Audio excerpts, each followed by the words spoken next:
What's going on, Tar Heel Nation? My name is Nathan. I am one half of the Heel Brothers, and today we are going to talk about the North Carolina versus Virginia Tech, their win 96-81 over the Virginia Tech Hokies. Game just wrapped up just a few minutes ago, and boy, this is a game that I really thought Carolina needed to come in and do exactly what they did, which is reinstate their dominance over the ACC. Big time win for the Tar Heels. Virginia Tech was not going to lay down in this game, and you could clearly see that. This was a team that was highly motivated to come out here and prove a point and try and contend with one of the top teams in the ACC and also the country. Absolutely.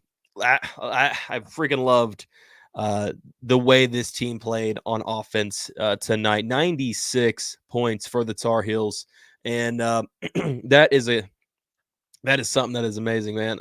I have been preaching so much over the past, especially these past few games, that there needs to be some movement on the offense. And I've been talking so much about, Carolina just having four players out on the perimeter and having Armando Bacot in the center, and then getting beat by the 3-2 zone a whole lot, and it's really hurt the Heels a lot throughout these past few games, starting against Georgia Tech. Absolutely go Heels, man.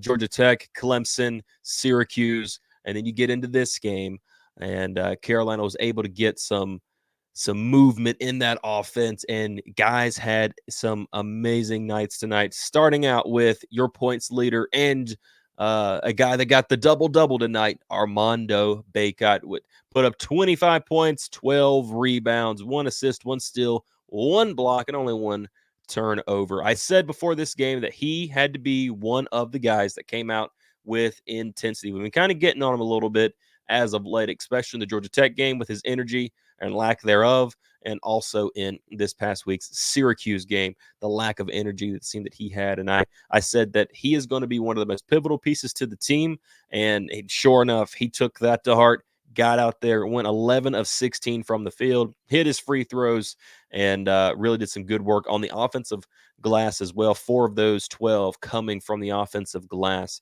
Harrison Ingram, unfortunately, seemingly had a bad night. Shooting the ball and went 4 of 11, but did end up with 12 points, 4 or 5 on his free throws, 5 offensive boards for him, 17 overall, 2 assists, and only 1 turnover. But another man, R.J. Davis. This guy, he is he's amazing, man. To me, he's the best guard in the ACC. And honestly, I think you can potentially put him up there and is one of the top in the country, in my opinion. This guy started off the game, wasn't too hot at all. Ended up with 20 points, 5 assists, 2 rebounds, and a block. Little 6-foot RJ Davis went out there and got him a block tonight. And Lord Bibby, you're talking about it right here. Core Mac Ryan. I talked about it a lot with guys that needed to pop up and show up for this team. And actually, every single one of the guys that I said needed to step up did. I'm very happy. Cormac Ryan being another one. He only went 4-11 from the field, but ended the night with 16 points, 2 assists, 2 rebounds, a steal, and a block. This is the guy that we wanted when we got him in the portal this year. A guy that can come out there and give you some points, can give you anywhere from 10 to 18, somewhere in that range. If he does have a big hot game, maybe he does get up in the 20-point mark. But Cormac Ryan has been a big piece of this team, and unfortunately, it seems like there's been most of the year they've had to play without him while playing with him, if that makes any sense at all, and having some issues on offense. But it feels like, over the Syracuse game, he picked up something. He's carried it into this game, and I'm curious to see how he does against Virginia this next Saturday, a week from today. It's going to be a big-time game for him there, and I'm absolutely looking forward to seeing how he does there. But big-time game for Cormac Ryan. And also, guy off the bench, Jalen Washington. I keep talking about this guy. I guess I'm like the leading supporter for Jalen Washington. And me and Alan have kind of gotten back and forth about it, but came in there, got some minutes. It doesn't give me the minutes so far right now on ESPN. That hasn't updated. I'll hit the refresh really quickly. Okay, the minutes are in. He got 10 minutes tonight, went 3 or 4 from the field, 1 or 2 from the free throw line, 1 rebound, or excuse me, 2 rebounds, got a block, and put up 7 points. A guy that got out there and did exactly what you needed him to do. He come out there and give you a little bit on the offensive end, and he absolutely provided you with a little bit of defense, and it got you some much needed minutes there. Seth Trimble, 21 minutes, 4 points on the night, but got 4 assists, got a rebound.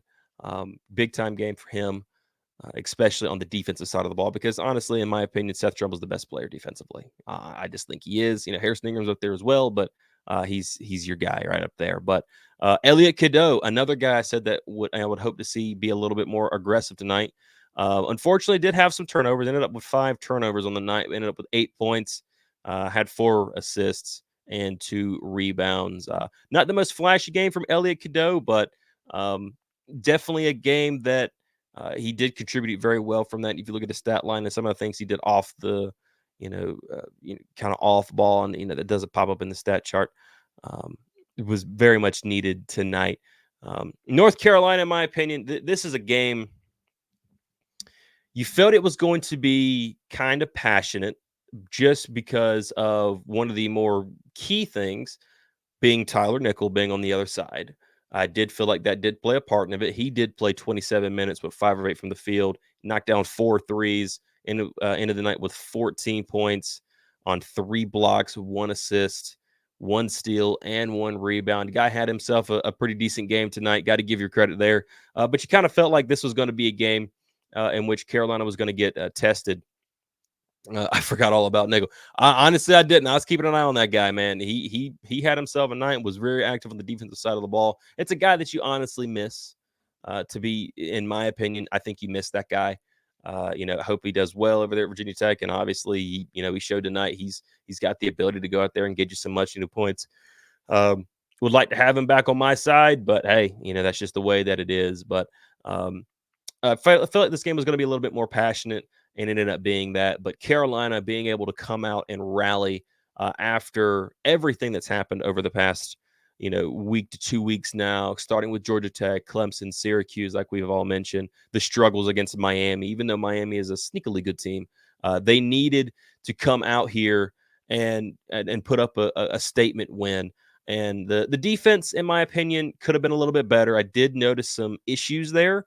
It kind of felt, especially in the back of the second half, the back half of the second half, where they were just kind of letting guys just blow by them and get to the rim for easy layups. Got to shore that up. You don't want that to be the case, because, let's say you are up 11 on a pretty good, solid top tier, maybe top 25 team. You're not going to be able to consistently do that and just expect to, well, if they get a layup, it's all right. We'll just go back there and get another bucket. You never know, man. So they got to clean up that a little bit. But, for North Carolina to come out, win by 15 against a team that can clearly stroke it from deep, for sure. They only shot 26% tonight, but they've shot a lot better from the field than that. Overall, Virginia Tech from the field shot 41.8, hit 90% of their free throws. North Carolina shot 51.5% from the field, 33%, which is about their average from the 3-point line, and hit 82% of their free throws. It's just all around good night for North Carolina. And yes, absolutely. Armando Bacot had a game out there tonight. It's good to see. And Armando Bacot just, in my opinion, just keeps solidifying his place and his claim to being up in the rafters. I don't think he's going to get the National Player of the Year or anything like that. I don't think he's had that kind of a season, in my opinion. But maybe they should make an exception. We'll make that a thing.